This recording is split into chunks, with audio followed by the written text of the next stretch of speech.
আজ যা মুসলমানদের অবস্থা, আজ যা মুসলমানদের দুর্দশা, আজ যা মুসলমান আমাদের সমাজের মানুষদের যে দুর্দশা বা দুর্নীতি দুর্হাল সব জায়গায় হিরাসকৃত হতে আছে, তার কারণ হলো আমরা দ্বীন ইসলামের বেসিক জ্ঞানগুলোকেও শিক্ষা করি না। বেসিক জ্ঞান যেগুলো must for every people, every man and woman, যেই শিক্ষাগুলো প্রত্যেক নর এবং নারী, যুবক এবং যুবকা, সাবালক এবং নাবালক, সাবালক এবং সাবালিকা, নাবালক এবং নাবালিকা সকলের জন্য জানা মানা দরকার, অপরিহার্য। সেই জিনিসগুলো আজ আমাদের সমাজের মুসলমান ঘরের যুবকেরা জানে না, আর শিক্ষা অর্জন করার চেষ্টাও করি না।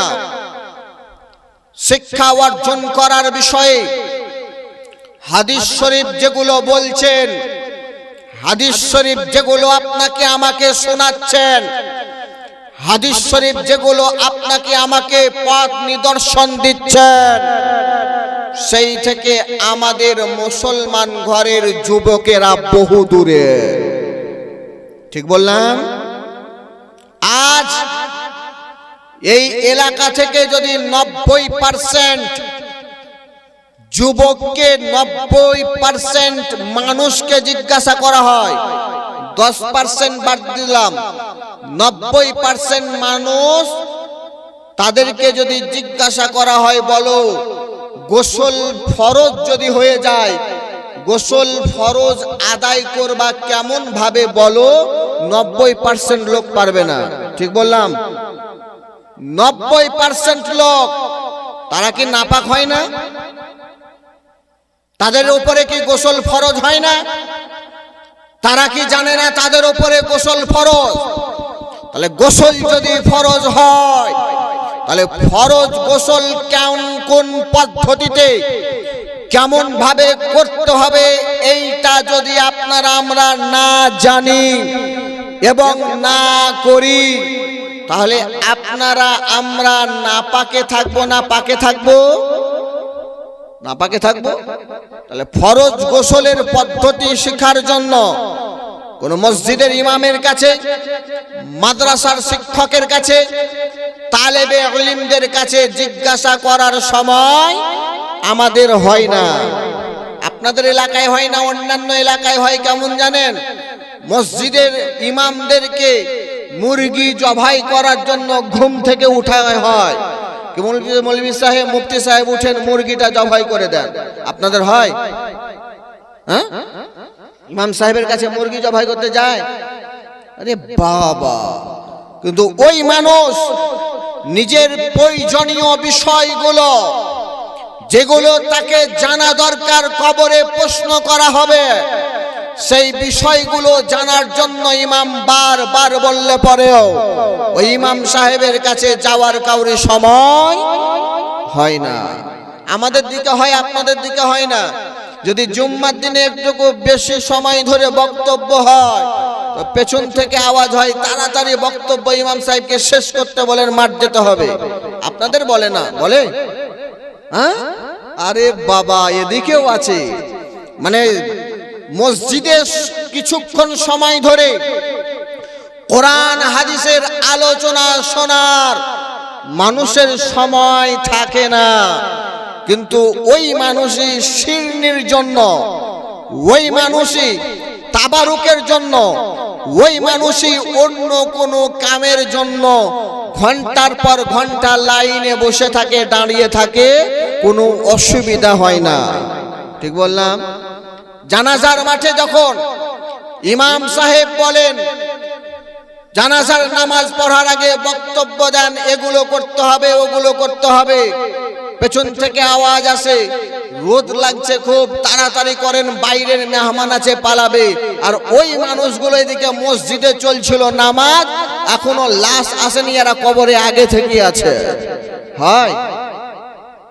কবরে আগে তাড়াতাড়ি চলে আসে না কবরস্থানে? কিছু মানুষ দেখবেন এদিকে মসজিদে জামাত চলছে, নামাজ এখন পর্যন্ত শেষ হয় নাই, প্রায় কাছাকাছি 15 থেকে 30% লোক কবরস্থানে হাজির আগে থেকে, এখনো লাশ আসেনি জানাজা পড়ার জন্য। জানাজা যেটা পড়বে, জানাজা আসেনি এখন পর্যন্ত, কিন্তু মানুষ হাজির হয়ে যায়।